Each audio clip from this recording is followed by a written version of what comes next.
Frustration क्या है ये नजर डाल लेते हैं। मैं आपको एक एक करके नेहरू युग में लेके जाता हूं। राजनाथ सिंह का दावा, पंडित नेहरू पब्लिक फंड से बाबरी मस्जिद का पुनर्निर्माण चाहते थे। सरदार पटेल के विरोध कर पंडित नेहरू को प्लान को नाकाम किया और इसका जिक्र किताबों में भी है।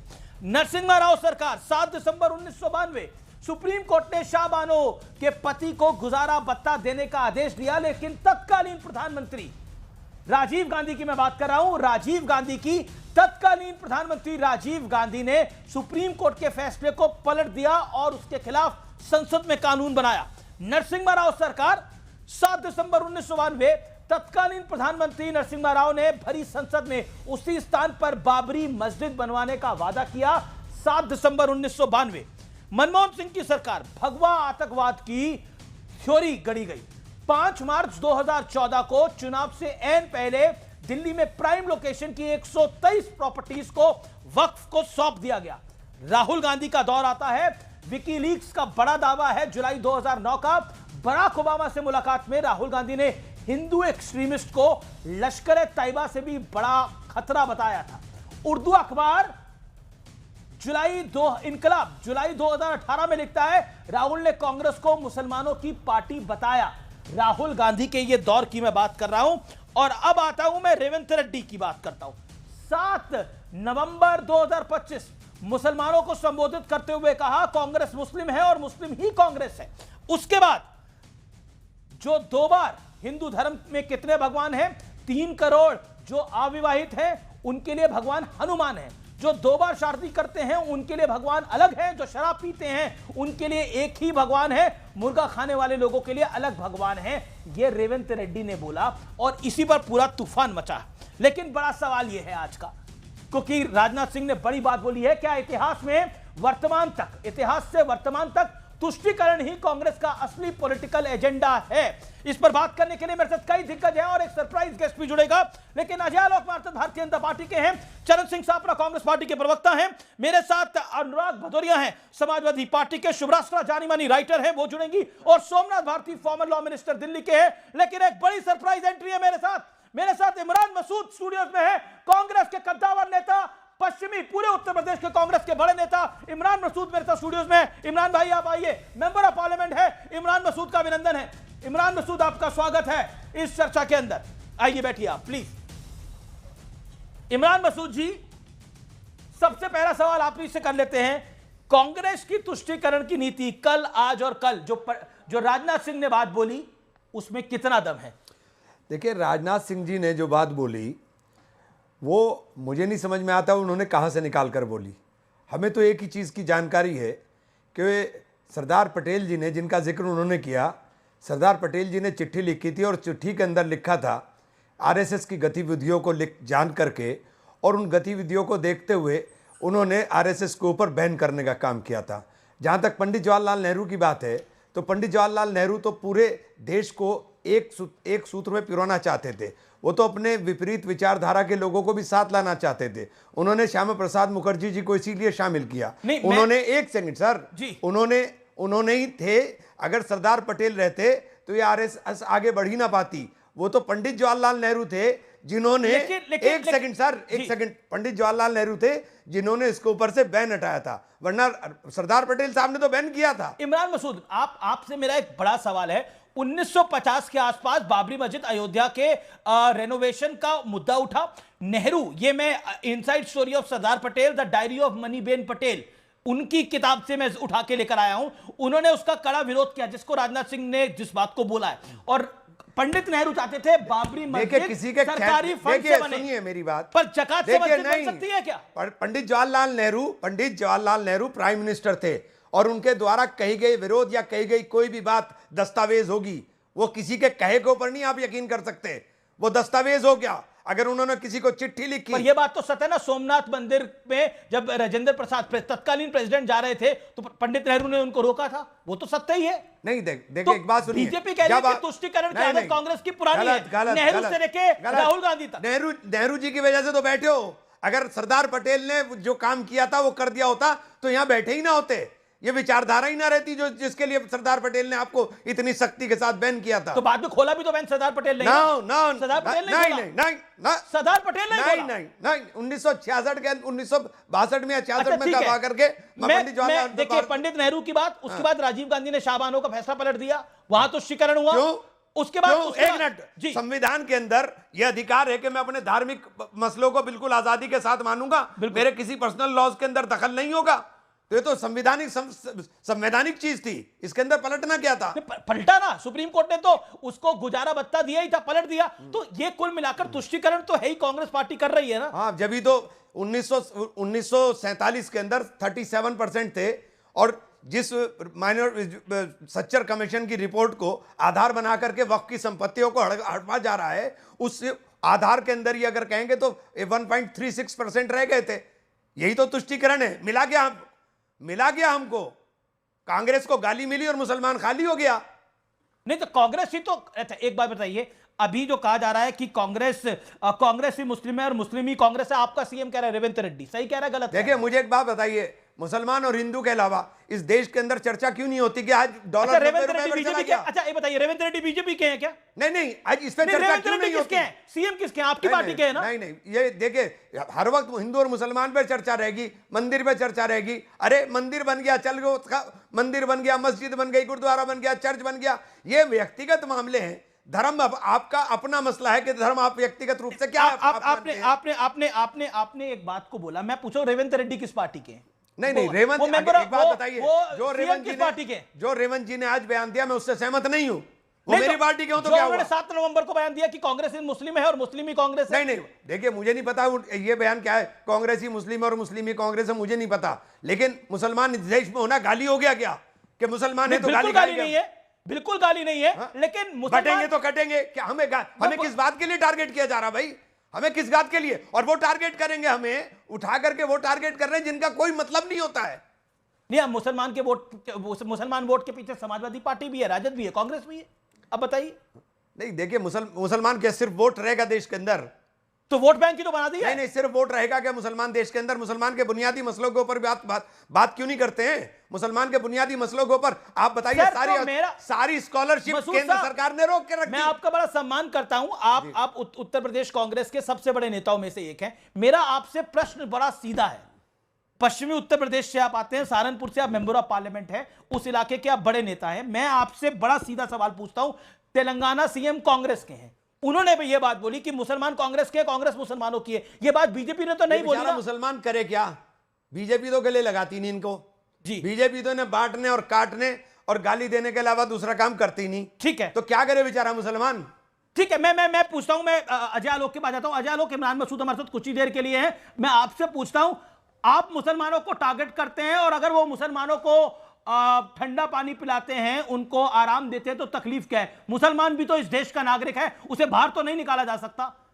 और आपने अब बाबरी मस्जिद को दोबारा ज्वलंत कर दिया है। कांग्रेस का आरोप है, प्रियंका गांधी वाड्रा ने बोला यह मुद्दा क्यों लेके आए हैं बाबरी का, अभी क्या लेना देना है इसका? इमरान मसूद क्या ऐसे मुसलमान को टारगेट नहीं करेंगे जो मुसलमान भारत की धरती पर रह के बांग्लादेश का राष्ट्रगान गाए? इमरान मसूद टारगेट करेंगे या नहीं करेंगे? पहले इनसे पूछिए। भारत माता की जय। और ये मुसलमान जो हैं, भारत माता की जय। बोल दिया भारत माता की जय। बिल्कुल भारत माता की जय है। तुम्हारे कैसे नहीं कह रहे? भारत माता की जय। लेकिन असम प्रदेश कांग्रेस कमेटी के दफ्तर में बैठ के बांग्लादेश का राष्ट्रगान गाते हैं और उसके बाद मुसलमान टारगेट। भारत माता की जय टारगेट आप बोल रहे हैं? अरे भारत माता की जय तुम्हारे से ज्यादा बोलेंगे। ये भारत माता तुम्हारे से ज्यादा है हमारी भाई। 2014 में प्रधानमंत्री मोदी की बोटी बोटी काट रहे थे ये।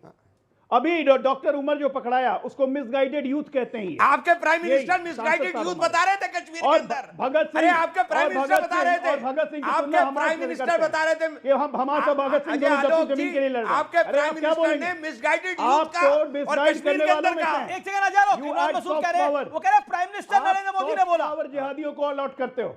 लेकिन इमरान मसूद नरेंद्र मोदी की बोटी बोटी काट लेंगे। एक सेकंड मैं फिर आता हूं।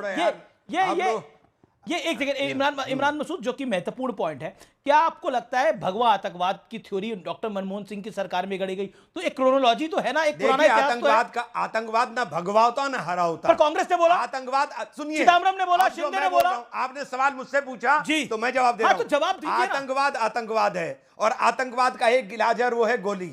और मैंने जो बात बोली थी उसको आप कह रहे हैं मिसगाइडेड तो प्राइम मिनिस्टर ने कहा था। वो मैंने तो कहा था भटका हुआ नौजवान, उन्होंने तो मिसगाइडेड यूथ कहा था। तो एक बात बताइए, जो बम से उड़ा रहा है वो भटका हुआ नौजवान तो नहीं, वो तो आतंकवादी अगर वो सीधे रास्ते पे होता, उसे कुरान का पता होता, उसे इस्लाम का पता होता, उसे इंसानियत का पता होता, तो ये काम करता वो। आप मुझे बोले, आप कह रहे हैं बीजेपी इशू बनाती है। मैंने इससे ऊपर की बात कही। एक मिनट मैंने सुनना पड़ेगा, 30 सेकंड सुनना पड़ेगा। सर मेरी 30 सेकंड सुनना पड़ेगा, मैं सुनूंगा आपकी। एक सेकंड सुनिए, बोलिए एक सेकंड। मैंने उससे बड़ी बात कही, मैंने कहा उस आदमी के लिए जहन्नुम का रास्ता खुलेगा, उसको जन्नत का रास्ता नहीं मिलेगा। एक सेकंड, लेकिन अजय आलोक वो कह रहे हैं भगवा आतंकवाद की थ्योरी से, वो कहते हैं आतंकवाद का कोई धर्म नहीं होता, लेकिन पुराने गड़े मुर्दे आप क्यों उछालते हैं? इसका जवाब क्या? गड़े मुर्दे क्यों उछालते हैं? हमास किस लिए लड़ रहा है? ये इनके हमास के बारे में क्या विचार है? हमास आतंकवादी संगठन है या नहीं? नहीं, पहले पूछिए। नहीं, हमास आतंकवादी संगठन है या नहीं? नहीं, हमास इनके लिए आतंकवादी संगठन नहीं है। अब इनसे बात करने की जरूरत रह जाती है? हमास डिक्लेयर्ड आतंकवादी संगठन है, डिक्लेयर्ड पूरे विश्व में। पर हमास आपको आतंकी संगठन नहीं लगाई देता। मुझे मारकाट से नफरत है, मैं मारकाट, हमास तो मारकाट नहीं, सुनिए मेरी बात, मारकाट से नफरत। जितने भी मुक्ति आंदोलन हुए, उन तमाम तरह आंदोलन के अंदर, चाहे नेल्सन मंडेला रहे हो अफ्रीका के अंदर, चाहे हमारे आंदोलन रहे हो, हमारे तमाम लोगों को क्या ब्रिटिशर्स बोलते थे? हम लोग अपनी जमीन के लिए लड़ रहे थे। एक सेकंड, लेकिन भगवा आतंकवाद की थ्योरी तो कांग्रेस लेके आई ना, चिदम्बरम और नहीं। अच्छा, अब आप हर चीज को गलत बोल देंगे तो ऐसे बचा नहीं जा सकता। जो गलत है तो मैं गलत बोल रहा हूं। चिदम्बरम ने बोला, सुशील कुमार शिंदे ने बोला, जो गलत है मैं उसे गलत बोल रहा हूं साहब। ओके, आप उसको गलत बोल रहे हैं, लेकिन कांग्रेस कैसे बचेगी ना? आतंकवाद का कोई चेहरा नहीं होता ना, आतंकवाद का कोई रंग होता। अच्छा, एक बात बताइए, कांग्रेस मुसलमानों की पार्टी है, इनकलाब अखबार में छपा। कांग्रेस सबकी पार्टी है। जुलाई 2018 में देश के अंदर रहने वाले शोषितों की, वंचितों की, सबकी पार्टी है कांग्रेस। जी, मैं अजय आलोक आपके पास आता हूं। क्या आपको लगता है कि जो बात की गई, जो रेवंत ने बोला, ओके 40 सेकंड इत्मीनान से डॉक्टर अजय आलोक, आप वरिष्ठ हैं, इत्मीनान से। मैं सांसद साहब से एक प्रश्न पूछना चाहता हूं कि रालिब जालिब गालिब के नाम पर कश्मीरी हिंदुओं को जो मैसेकर करके भगाया गया 89-90 की इस्लाम का राज यहां रहेगा, वो क्या था? वो इस्लामिक आतंकवाद नहीं था तो क्या था? अरे आतंकवाद का आतंकवाद इस्लाम में आतंकवाद ही नहीं है। वो इस्लामिक आतंकवाद है कि नहीं? आतंकवाद ही नहीं है। आपने इस्लामिक आतंकवाद है कि गलत बोलते हो। पहले इस्लाम पढ़ लो। पूरे विश्व में ओसामा बिन लादेन से लेके सीरिया लेबनान हर जगह इस्लामिक आतंकवाद है या नहीं? वहां तेल की लड़ाई है, सत्ता की लड़ाई है। भैया जो भूले भटके उनको समझाएगा कौन? इस्लाम के नाम पे आतंकवाद फैलाएगा, आप ही के लोग रहे हैं। आप समझाने की जगह उनको सॉफ्ट पावर देते हैं। दिक्कत ये है ना, जब आप हमास की तुलना भगत सिंह से कर देते हैं। आपने किसी की तुलना किसी से नहीं होती। आपने कहा कि भगत सिंह की तुलना किसी से नहीं करा। स्पष्टीकरण आपने एक बड़ा बयान दिया अभी कुछ देर पहले, देश में मुसलमान होना गाली हो गया। आपने एक बड़ी स्टेटमेंट दी, देश में मुसलमान होना गाली हो गया। अभी आपने मेरे कार्यक्रम में बोला, अभी कुछ मिनट पहले आपने इस बात को बोला। क्या भी लगाया था मैंने? जी है, मैंने कहा था कि देश में मुसलमान होना गाली हो गया। क्या? नहीं, एक सेकंड, मुसलमानों को टारगेट किया जा रहा है। मैं मौलाना मदनी का एक बयान पढ़ता हूं और उस बयान को सुनाता हूं आपको। जब जुल्म होगा तब जिहाद होगा। सुप्रीम कोर्ट को सुप्रीम कहलाने का हक नहीं है। अदालतें सरकार के दबाव में काम कर रही हैं। लव जिहाद, लैंड जिहाद, थूक जिहाद जैसे शब्द मुसलमानों की तौहीन है। इस्लाम के दुश्मनों ने जिहाद को हिंसा का हम नाम बना दिया है। अब आप बताइए, जब जुल्म होगा जिहाद होगा। जिहाद किसके वो लिए कहते हैं सुप्रीम कोर्ट को सुप्रीम कहने का हक नहीं है। मैं तो इस्लाम को मानता हूं और इस्लाम के अंदर जिहाद मुल्क के लिए होता है। जिहाद मुल्क के लिए होता है। मैं कह रहा हूं सुप्रीम कोर्ट को सुप्रीम कहने का वो उनका बयान सही है गलत है? ये उनका मसला है, वो जवाब। आप क्या कहते हैं इसके ऊपर? आपके विचार देखिए, हमें एक बात सुनिए। मदनी साहब के बयान से आप सहमत हैं? असहमत? नहीं, आप क्लियर लाइन रखते हैं। सुप्रीम कोर्ट के ऊपर मेरे से सवाल पूछा, मैं जवाब दे रहा हूं। हाँ बोलिए। सुप्रीम कोर्ट सुप्रीम है, और सुप्रीम कोर्ट के ऊपर अगर विश्वास ही नहीं रह जाएगा तो फिर बचेगा क्या? तो सुप्रीम कोर्ट तो सुप्रीम है। बाबरी मस्जिद के फैसले को हमने सर माथे के ऊपर लगाया कि नहीं लगाया? लेकिन गलत बोला मदनी साहब ने। नहीं, ये सुप्रीम कोर्ट को किसी भी सूरत में बीच में नहीं लाना चाहिए। अब मैं समाजवादी पार्टी के सांसद हैं मुहिबुल्लाह नदवी, हमारी पार्टी ने बार बार कहा है कि वक्फ अमेंडमेंट बिल के पीछे सरकार की पॉलिसी और इरादा सही नहीं है। ऐसा लगता है भारतीय संविधान के आर्टिकल 2526 को कमजोर किया जा रहा है, मुसलमानों की जिंदगी को खलल डाला जा रहा है। आजादी की लड़ाई लड़ने वाले मुसलमान के वंशज अब कह रहे हैं कि उन्हें एक बार फिर नाइंसाफी और जुल्म से लड़ना होगा और जिहाद करना होगा। मतलब वो उकसा रहे हैं मुसलमान को, क्या वो सही है? देखिए, उकसाना बिल्कुल नहीं है, लेकिन जो वो बात कह रहे हैं, क्या उकसाना भी तो है ना? वक्फ बोर्ड के नहीं, क्या वक्फ कानून के माध्यम से आज उम्मीद पोर्टल के ऊपर लगातार कोशिश की जा रही है कि किसी तरह से उम्मीद पोर्टल खुल जाए, साइट डाउन हुई जा रही है, प्रॉपर्टी का रजिस्ट्रेशन 25% हो नहीं पाया, आप रजिस्ट्रेशन की सीमा बढ़ाने को तैयार नहीं हो। तो आप मुझे बताइए, मुसलमान करे तो करे क्या? आप उसके इदारों को खत्म करना चाहते हो, उसकी तालीम को खत्म करना चाहते हो। रेवंत रेड्डी ने आपको लगता है गलत बयान दिया कि Congress is Muslim and Muslim is Congress?